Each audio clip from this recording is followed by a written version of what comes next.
दोस्तों, उत्तर कोरिया के तानाशाह किम जोंग उन का नाम आपने सुना ना हो, ऐसा हो ही नहीं सकता।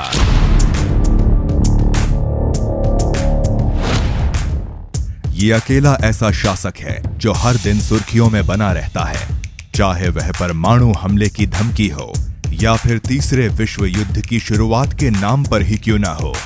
पूरी दुनिया किम जोंग उन के सख्त कानूनों के कारण उसे कोसती रहती है।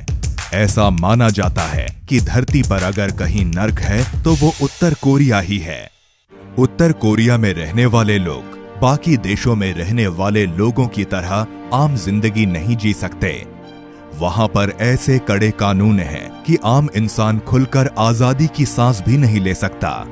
इन दिनों किम जोंग उन अपनी खराब तबीयत के कारण सुर्खियों में हैं। हालांकि कुछ अखबारों ने तो किम की मृत्यु की खबर भी वायरल कर दी थी, लेकिन तानाशाह को इन सभी अफवाहों से पर्दा हटाने के लिए दुनिया के सामने आना ही पड़ा। लेकिन कई लोग तो इस पर भी सवाल खड़ा कर रहे हैं कि जो शख्स दुनिया के सामने आया था वो किम जोंग उन नहीं बल्कि उसका हमशक्ल था। इस बात में कितनी सच्चाई है ये कोई नहीं जानता, इसे भी अफवाह ही माना जा रहा है। दोस्तों, आज हम आपको नॉर्थ कोरिया के ऐसे 10 खतरनाक कानूनों के बारे में बताने जा रहे हैं जिन्हें जानने के बाद आप भूल से भी ऐसे किसी देश में रहने की कामना नहीं करेंगे। तो आइए जान लेते हैं उत्तर कोरिया के 10 खतरनाक कानून। किम का कोई विकल्प नहीं।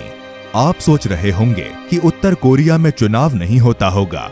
आप जानकर चौंक जाएंगे कि उत्तर कोरिया में हर 5 साल में चुनाव होते हैं, लेकिन वोट तो सिर्फ एक ही शख्स को डालना पड़ता है, क्योंकि किम के खिलाफ कोई खड़ा ही नहीं हो सकता। यानी कि जनता का 100% वोट किम जोंग उन को ही डाला जाता है और वही फिर से तानाशाह बनकर राज करता है। सिर्फ 3 टीवी चैनल्स। उत्तर कोरिया में रहने वाले लोग बाहरी दुनिया के बारे में कुछ भी नहीं जान सकते, क्योंकि इस देश में टीवी पर सिर्फ 3 ही चैनल दिखाए जाते हैं। मतलब उत्तर कोरिया के नागरिक वही देखते हैं जो उन्हें उनकी सरकार दिखाना चाहती है। Hair style. उत्तर कोरिया की सरकार ने केवल 28 तरह की हेयर स्टाइल्स को ही मान्यता दी है। इनमें से 10 हेयर स्टाइल्स पुरुषों के लिए और 18 महिलाओं के लिए। यहाँ के लोग अपने मन मुताबिक हेयर स्टाइल नहीं रख सकते। ये कानून किम जोंग उन ने 2013 में लागू किया है। राजधानी में रहना मना है। दोस्तों, क्या आपको मुंबई या दिल्ली में आने जाने से कोई रोक सकता है? नहीं। लेकिन उत्तर कोरिया की राजधानी प्योंगयांग में सिर्फ अमीर और समृद्ध लोग ही रह सकते हैं। यहाँ पर गरीब और पिछड़े लोगों के लिए कोई जगह नहीं है। दुनिया से अलग कैलेंडर। दोस्तों, आज पूरी दुनिया में 2020 चल रहा है, लेकिन उत्तर कोरिया में साल 109 चल रहा है। यहाँ का कैलेंडर पूरी दुनिया से अलग है। ये शुरू हुआ था कोरिया के पूर्व शासक किम इल सुंग के जन्मदिन से। 3 पीढ़ियों तक मिलती है सजा। अगर उत्तर कोरिया का कोई नागरिक जुर्म करता है तो उसकी सजा अगली 3 पीढ़ियों तक दी जाती है। यानी कि अगर दादा कानून तोड़ता है तो उसके पोते को भी सजा भुगतनी पड़ती है। इसीलिए यहाँ पर जुर्म बहुत ही कम होता है। ऐसी सजा मिलेगी तो कौन कानून तोड़ना चाहेगा। 99% लोग शिक्षित हैं। इसे आप उत्तर कोरिया की सबसे अच्छी बात कह सकते हैं। उत्तर कोरिया के 99% लोग शिक्षित हैं और यहाँ पर एजुकेशन अनिवार्य है। पॉर्न देखने पर सजा। उत्तर कोरिया के लोग बाइबल जैसे धर्म ग्रंथ नहीं रख सकते और पॉर्न देखना सख्त मना है।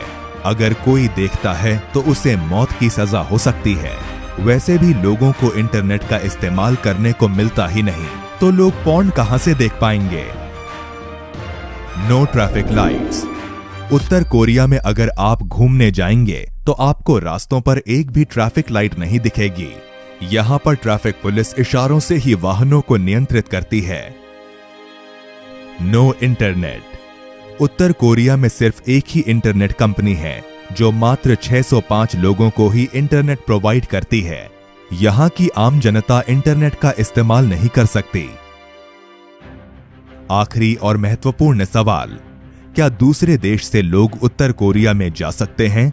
इसका जवाब है हाँ। अगर आपके पास उत्तर कोरिया की परमिशन है तो आप जरूर घूमने जा सकते हैं, लेकिन वहां पर आप उन्हीं जगहों पर घूम सकते हैं जो सरकार ने तय करके रखी हैं, और आप वहां कई जगहों की और गरीब लोगों की तस्वीर नहीं खींच सकते। उत्तर कोरिया की लगभग आधी से ज्यादा जनता गरीब और भुखमरी की शिकार है, और ये बात उत्तर कोरिया पूरी दुनिया से छुपाने की कोशिश करता है। तो दोस्तों, ये थे उत्तर कोरिया के 10 सख्त कानून। क्या आप ऐसे किसी देश में रहना चाहेंगे? हमें कमेंट बॉक्स में आपकी राय जरूर बताएं। वीडियो पसंद आया तो एक लाइक तो जरूर बनता है। साथ ही चैनल को सब्सक्राइब करना ना भूलें। धन्यवाद।